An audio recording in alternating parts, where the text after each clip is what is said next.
It's the Pioneer 100 podcast, where we celebrate the history of Pioneer and look forward to the future. I'm your host, Max Armstrong, and in this week's episode, we look at the one that started it all, the history of hybrid adoption and the impact on U.S. ag.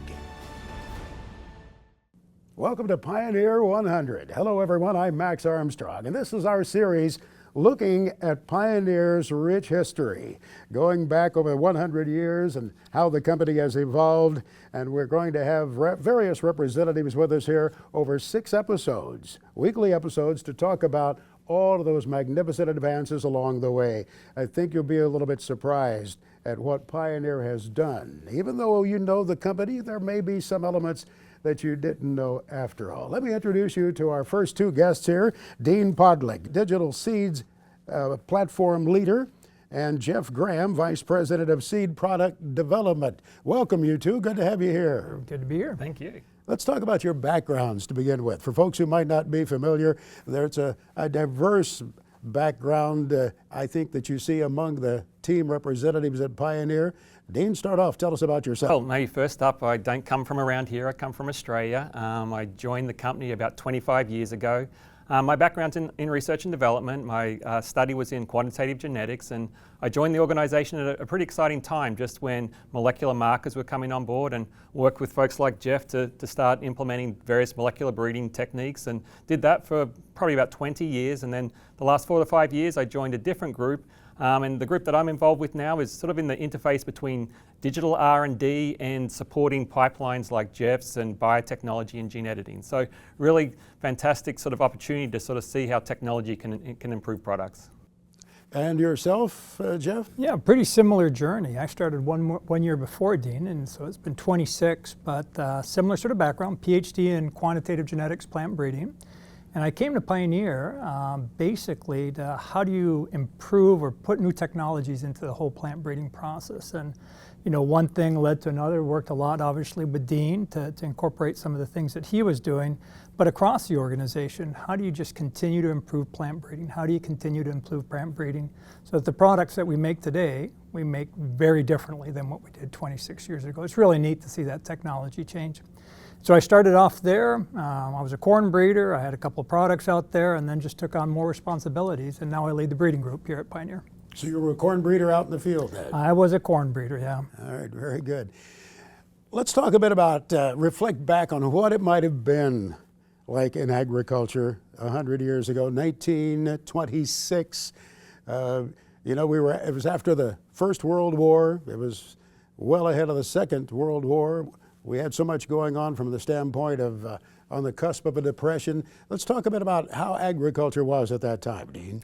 Yeah, I mean, very different from today. And sometimes I think we probably struggle to grapple with how different and how much agriculture was embedded into the everyday life of Americans. So if you look at some of the statistics, 30 to 40% of the US workforce was actually attached to agriculture. Today it's about 1.5%. So you're talking about a big change over the course of 100 years. What that meant was a lot more farmers and a lot more farms. Farms were a lot smaller. And of course the biggest difference is just technology. We didn't really have mechanization. We didn't really have synthetic fertilizers.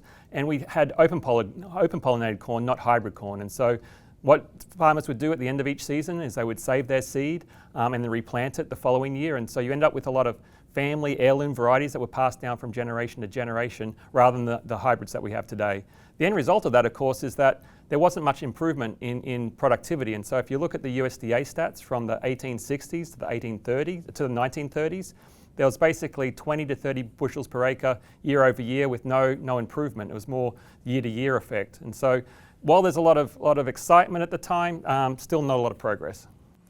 I've often heard the name Henry Wallace. Who was Henry A. Wallace? In fact, I think there's a grade school here near the Pioneer campus that was named for him. The Wallace's Farmer, a publication still in existence after all of these years. Who was Henry A. Wallace? Yeah, we probably need a podcast just dedicated to Henry Wallace. I mean, he was a truly remarkable individual, probably one of the most impactful individuals in agriculture of the 20th century, not just in the US, but in the world. The thing about Henry Wallace is he was so many different things to different people and so many different dimensions. He was a visionary, he was a dreamer, He was a reluctant politician, but first and foremost, he was a scientist. And so throughout his career, he was always interested and very curious about how nature worked and how to use that to increase productivity.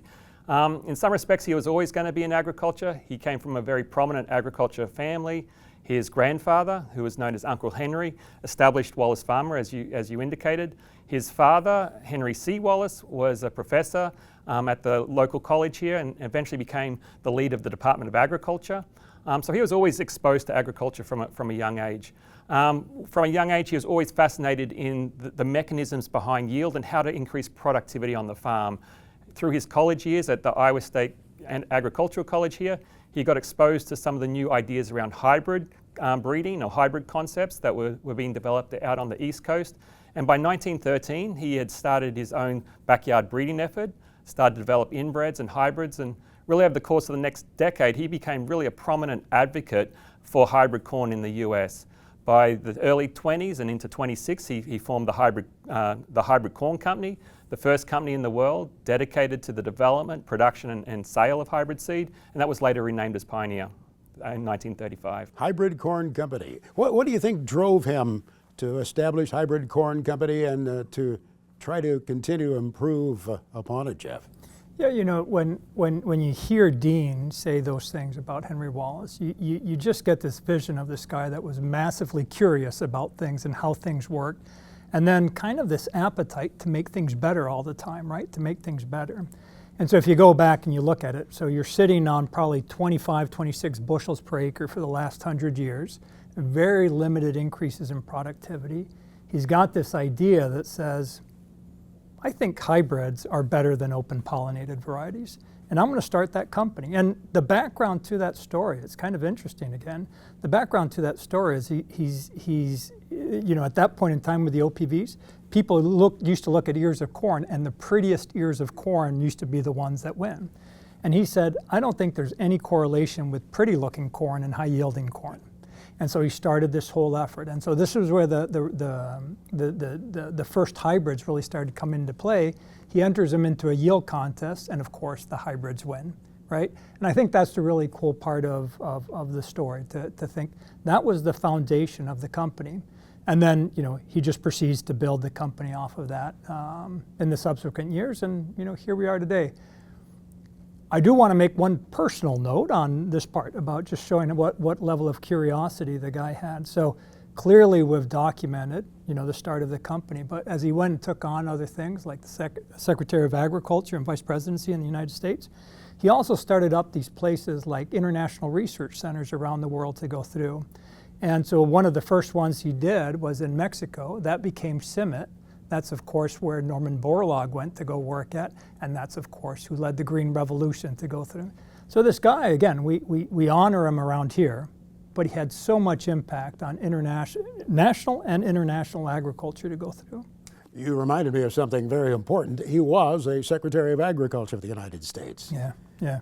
Pretty remarkable, huh? Yeah, absolutely. When did Pioneer, the name Pioneer, come in? When did he bring that in? So there was a couple of things that, again, went on at that time, and there was a couple of other startup hybrid companies that were going through. So around mid-1930s, I think it was about 1935, he said, okay, let's distinguish ourselves, and let's call ourselves the Pioneer Company, Pioneer Hybrid Company, to go forward. Maybe another thing to build off of what Geoff said around sort of Wallace around the early 20s and the formation of the company is he spoke about yield tests, and a key part of that was the Iowa corn yield test. And that was revolutionary to what Geoff was saying of moving contests from how ears look to a science-based method. And Wallace himself was actually instrumental in helping set up that test in 1920, and it became a framework to kind of measure open-pollinated yield against hybrid yield. And that was actually a big part of the adoption of hybrid yield, was actually to quantify that rather than the appearance of ears. You know, it strikes me that you talk about how curious he was. Many farmers are the same way. Producers that you know, I'm sure, fall into that same category. They want to see the results on their farm. They like to do their own tests, working with team members in the Pioneer family. That was a very interesting time, and we alluded to this just a little bit earlier. The world was full of some challenges back then when you think about when he was really getting things started, right? Absolutely, and I think part of it is, I don't think we probably fully appreciate this now, but the resistance to hybrid corn initially too. Again, you're talking about taking away a life, a lifestyle, family heirloom varieties that have been passed down for generation and generation. And here you had this hybrid corn that you had to pay for, that was sort of this newfangled corn that people were talking about. And so that initial rollout of hybrid corn wasn't taken well. It took a lot of convincing, and those Iowa yield tests were very important. Iowa corn yield tests were important. I would say also Wallace's role as editor of Wallace's Farmer was very important. He has a lot of fantastic articles in the 1920s, statements that were so visionary of how hybrids could revolutionize things, and it took a while for folks to kind of get on board with that. I think through the late 20s, early 30s, I'd say the company honestly struggled to truly get hybrids going, but then I would say there was innovations in all parts of the company that helped kind of drive that adoption in terms of pioneers. So you had innovation in the research and development organization. There were some key individuals that were hired that started to first use the Iowa corn yield test as a playground to test new genetics, but eventually developed their own internal capabilities. You had innovation in seed production. Again, the first 40 acres was just down the road here of the company. And they had a whole bunch of innovations to improve particularly seed quality. Germination testing was a first in the industry to make sure that the seed that we provided would germinate. And then also in the sales organization, a lot of innovation in there. There were some individuals in the early 30s that came up with the farmer salesman model, where farmers would sell to farmers, and so build that trust. And there was also various sales techniques that helped compare, again, open-pollinated to hybrid varieties. And this ultimately led to the start of this revolution, and along the way came key products. One key product was 307, our first blockbuster product. It had a fantastic drought resistance, so during the droughts of 34 and 36, it was actually going through our research pipeline, and it was a standout, and that became a key product to help with the adoption of hybrid corn. You know, you think back to that period of time and the power of the magazines, you know, at Wallace's Farm. It makes me want to go back and look at some of those old issues. He probably used it as both a political bully pulpit of some sort and yet a way to spread the gospel about what he was doing with seed. This, actually, one of the exciting things that we've discovered in our archives is actually the first sales catalogs of the company back to 1926, and then you see that evolution of catalogs and magazines, as you said. The other thing maybe it's worth mentioning is the transformation going from skepticism of hybrids to actually full adoption. And it's fascinating to just look at the statistics from the USDA. So if you look at just Iowa itself, in 1933, 0.7% of the acreage was hybrid corn. In 1935, when we changed our name to Pioneer, it was at about 6%.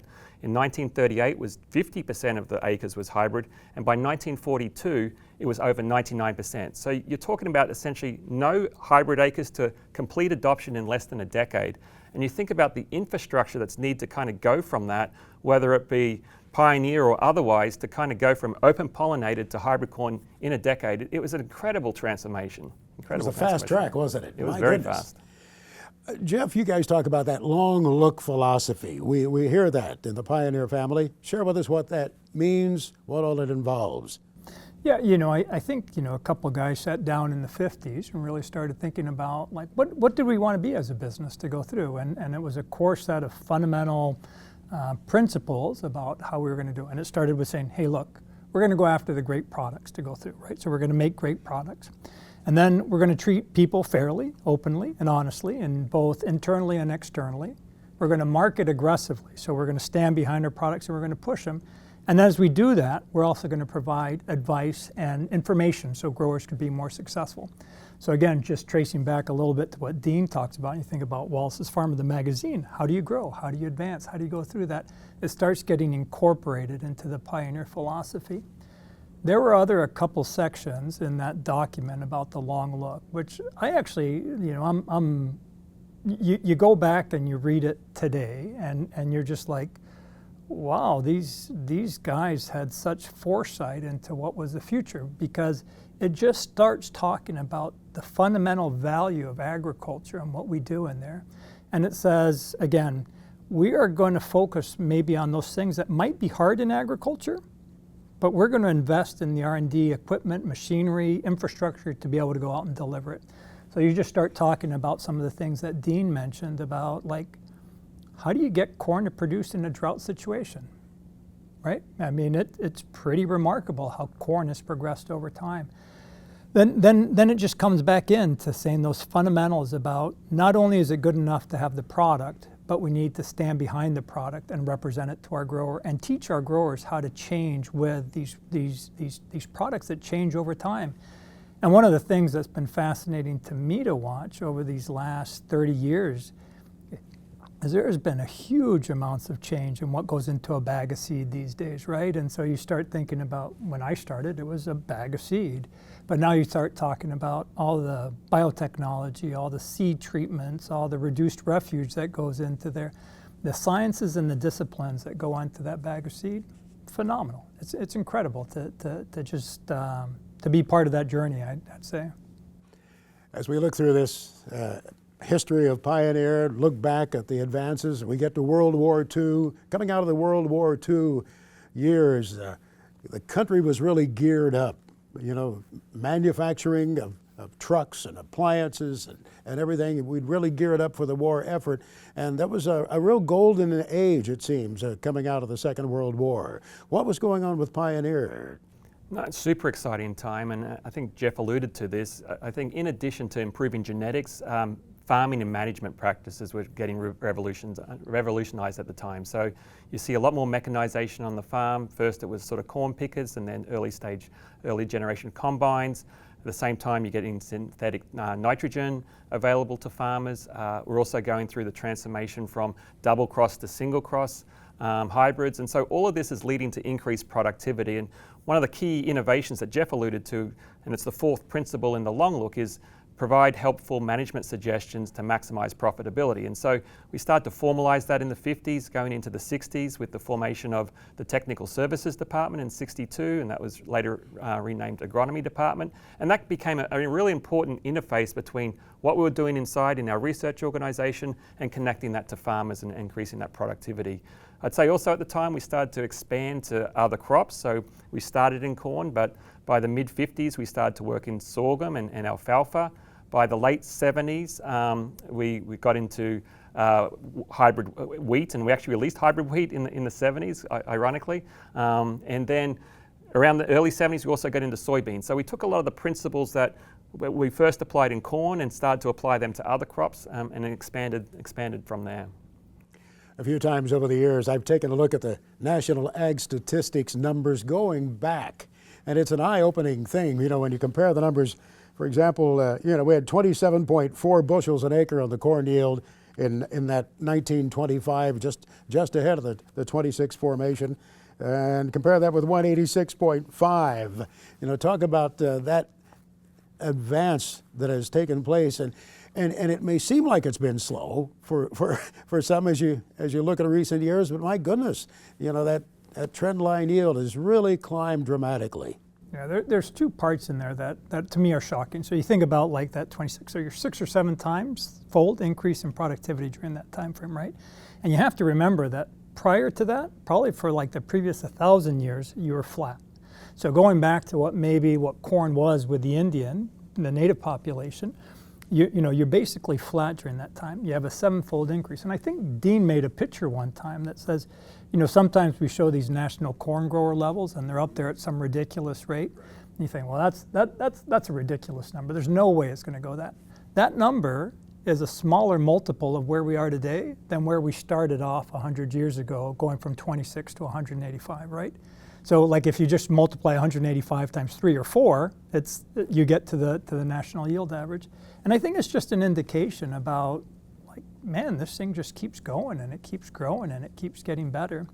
But the other part that I think is equally as impressive is when you look at how much more sustainable this crop, or how it handles things like drought or diseases or stress so much better than it was. And you know, in my career, there's maybe the worst drought that I experienced as a breeder was 2012, when it was probably the second worst drought, I think, since the Dust Bowl. So Dust Bowl was number 1, 2012 was number 2. You always remember those drought years. Yeah, right? You always remember those drought years. 83, 88, 2012. But if you just take that, what we achieved in 2012 as a drought year, but you just take it and you look back to the regression line, it was over what you would have expected just based on the regression of how that was going back into the previous drought year that we had back then. And so you just think about, wow, what improvement about making this crop not only yield to a whole different plateau, but making it a lot more stable compared to some of the environmental stresses that we've had. And I think that's a big story that might not get told as much these days as it probably should. That today's crop is a much more sustainable, stress-tolerant, and high-performing crop than it ever has been. It is remarkable, drought tolerance, remarkable how little rain is needed if it comes at the right time, it seems. Yeah. It helps us to ponder, I guess, what is possible in the future. When you look at what we've done with management and genetics, what you folks at Pioneer have done, what is possible going forward here, Geoff? Boy, I get asked that question a lot. And I remember going back when I was in school and someone said, look, there's a theoretical limit about how much corn can actually yield. And let's just say right now we're about 100 bushels more than what that theoretical limit was. So we were wrong 30 years ago about what could happen. And so how much higher can it go? Look, I don't know the answer to that question, but one of the privileges of the position that I have is I get to look into the pipeline quite deeply. And I know that the material that our breeders are working on today is much, much better than the stuff we released last year. And you just see this compounding growth that happens year over year over year. And all I know is that we're going to get better as we go into the future. I don't see any decrease in the rate of performance.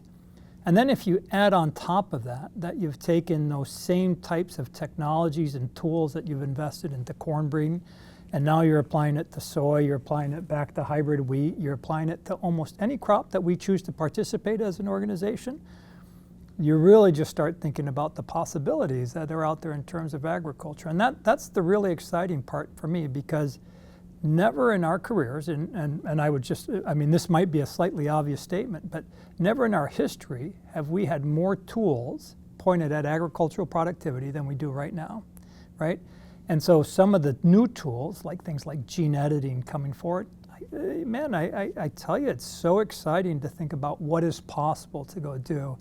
And I would be loved to go back and be a corn breeder again right now, because it really is remarkable how these things are positioned to just continue to drive agricultural productivity. And again, I think it's a really important part that Dean mentioned, is that this is not only about genetics. It's about how genetics and management and equipment and the system all comes in together to drive agriculture. But that power is just phenomenal right now. Those other parts of the system we'll address as our podcast series continues. Geoff Graham, Dean Podlich, thank you so much. We appreciate the guidance you've given us through this part of our discussion that'll be taking place in the weeks ahead. And as we continue on our next episode, we'll talk about the power of genetics to address farmer challenges. I'm Max Armstrong. Hope you'll join us for the next one. Thank you for joining us for this episode of the Pioneer 100 podcast. Join us next time as we continue to explore the rich history of Pioneer and its connection to the agriculture of tomorrow. Visit pioneer.com/100 to learn more.